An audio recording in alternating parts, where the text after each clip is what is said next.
Welcome to Kalai cooking. கொஞ்ச நாள் எனக்கு வீடியோ போட முடியல, ஏன்னா எங்கள் மாமியார் தவறிட்டாங்க.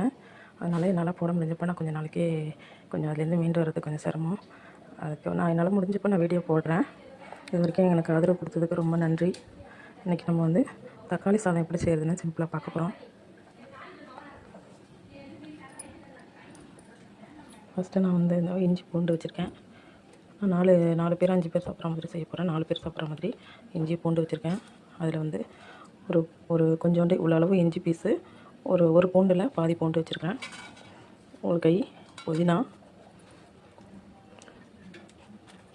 பச்சை மிளகாய். இதுலேயே நான் ஒரு 6 தக்காளி வச்சுருக்கேன்.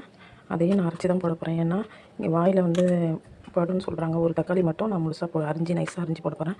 பாக்கி எல்லாத்தையும் அரைச்சி போட போகிறேன். அரைச்சிட்டு பார்க்கலாம். இப்போ நான் அரைச்சிட்டு வந்துட்டேன். இதை பாருங்கள், அரைச்சிட்டு வந்துட்டேன். இதுக்கு தேவையான பொருள் ஒரு பெரிய வெங்காயம் நீட்டாக அரைஞ்சி வச்சுருக்கேன். ஒரு தக்காளி நைஸாக அரைஞ்சி வச்சுருக்கேன். இதுலேயும் அரைச்சிருக்கோம்.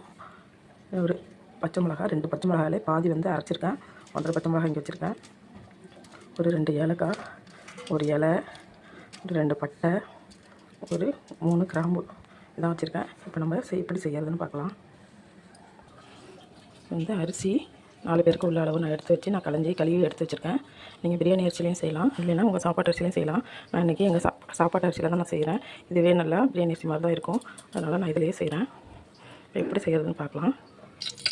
ஒரு குக்கரை வச்சு நான் ஆயில் ஊற்றிருக்கேன். ஒரு 3-4 ஸ்பூன் ஆயில் ஊற்றிருக்கேன். இதில் நம்ம எடுத்து வச்ச பட்டை, இலை, கிராம்பு எல்லாத்தையும் போட்டுக்கலாம்.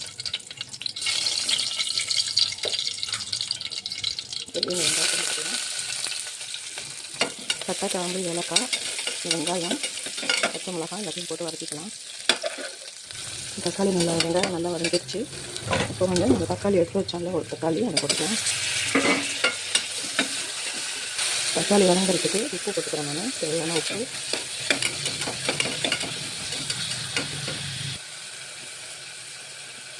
மஞ்சள் போட்டுக்கிறேன்.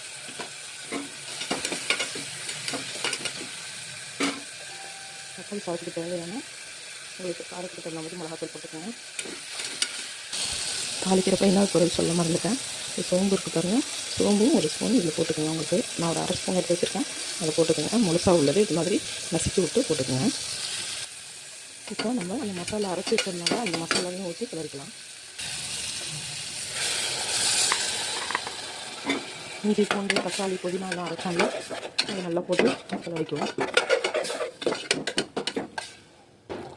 ஒரு 1/2 ஸ்பூன் கரம் மசாலா போட்டுருவோம். கரம் மசாலா போட்டு நல்லா கிளறிக்குவோம். நல்லா கொஞ்சம் பச்சை வாசனை போகணும். இதிலே கொஞ்சம் தண்ணி இருக்குது, அதனால் தண்ணி அளவு பார்த்து ஊற்றிக்கணும். இதுக்கு தேவையான தண்ணி ஊற்றிக்கணும். பார்த்து தண்ணி கரெக்டாக ஊற்றிக்கோங்க. நான் ஏற்கனவே அந்த தக்காளி அரைச்சதும் தண்ணி இருக்குது, அதனால் அதுக்கு தகுந்த மாதிரி தண்ணி ஊற்றிருக்கேன். நீங்கள் பார்த்துக்கிட்டு போட்டுக்கோங்க. இப்போ உப்பு, காரம், புளிப்பு எல்லாம் கரெக்டாக இருக்கான்னு பார்த்துக்குங்க.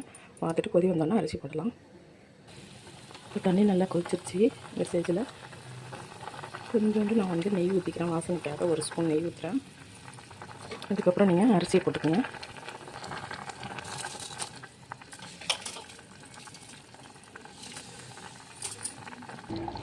அரிசி போட்டாச்சு. அப்படியே மூடி வச்சு நான் என் குக்கரில் ஒரு விசில் இல்லைன்னா 2 விசில் தான் விடுவேன். நீங்கள் உங்கள் குக்கரில் எப்படியோ அது மாதிரி விட்டுக்கோங்க. பிரியாணிக்கு எப்படி விடுவீங்களோ நம்ம வெந்ததுக்கப்புறம் பார்ப்போம்.